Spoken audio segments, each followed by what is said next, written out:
Okay guys, today let's talk gearing.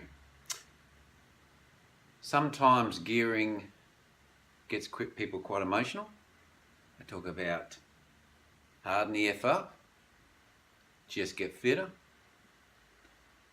But I do believe that gearing puts a lot of people off cycling. If cycling is hard and you want to avoid the hills, then you have got the wrong gearing. Okay, with this bike here, it might seem like a normal bike. It's got Campagnolo Chorus, 11 speed, first generation, STIs. It's got the crankset, which is a Campagnolo crankset. This one here is a 5034, which is called a compact. And then we also have a little bit of a modification back here at the back. Now what I've done here is I've put on a 1136 and I've put on a Athena triple derailleur, which is designed for a triple, and basically done a bit of a hack. So what I've done here is I have 1136 into a compact. Now most people will tell you that on Campagnolo this just can't be done. You can't put those sorts of gears on a bike like this. Now why did I do this? Okay, so I'm going to Thailand. I might be riding up some hills that could be 20%. I don't really know, but I want to have those gears there ready. Also, we'll be having bike packing gear, so that adds a bit more weight to the bike. And not always you want to be out of the saddle pushing big watts. So if you just want to be sitting in the seat, you just want to be tapping up the hill, you've got the gears there.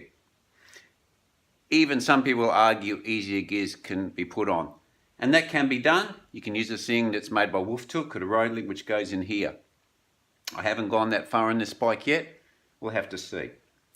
Okay, so why is it that we can't just put a cassette on 1136 onto a normal bike? Well, the main reason is that on your derailleur, when you change gears, this part swings backwards and forwards. And what it does is as the gears change, this takes up the chain slack or moves forward to allow the more chain wrap. And if you go look at your manufacturer's specifications, it'll give you a tooth capacity. So every system of a short derailleur with a compact or a standard crank or whatever will give you a tooth capacity. Now this tooth capacity in most of the brands is conservative, so normally you can get away with a little bit more. For instance, Campagnolo normally quote a 1129, but you can get 1132 on. It's a bit tight in the big ratio, but it can be done. Same with Shimano, they have some conservativeness. In fact, I have heard that with the new Artegra medium cage, you can even fit a 1140 on, which is quite impressive. Of course, Shimano don't recommend that, they don't spec it, so that is the issue. But what I'm trying to say here today is when you buy a bike, there's two main things you want with a bike. First of all, you want the bike to fit you properly. You want to get the right size, go to a few bike shops, get information from different guys, and try to get a consensus of what most people are telling you.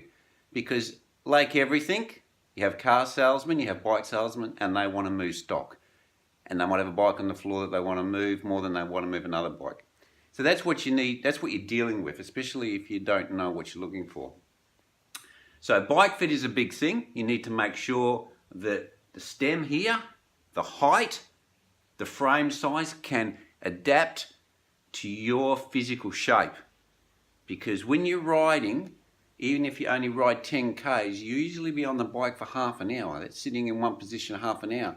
And if you want to ride more than 10 Ks, you could be sitting on the bike for an hour or even more. So you need to be comfortable, otherwise you can get cramps, you can get injuries. Now when looking at a bike, look at gears as well.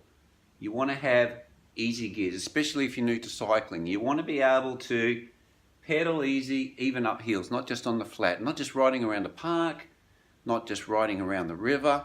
You want to be able to ride up some hills. If you're afraid of hills and it's hard, then you need to look at why that is and if your gearing is adequate for the type of cycling you're doing.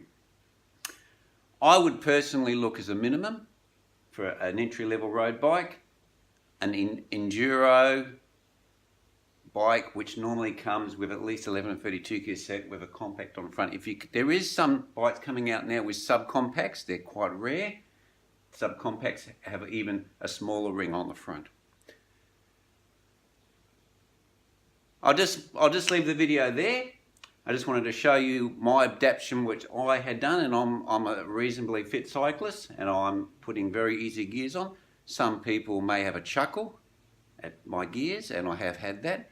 But what you need to do is you need to make your bike adaptable for what you want to use it for and what sort of effort you want to push. Not everyone wants to be out of the saddle pushing big watts up a climb. Okay guys, well that's just my view on gearing and bikes. Hope that helps you in your next choice of a bicycle. Any questions about chain wrap, gears, drop something down below. Catch ya. Bye.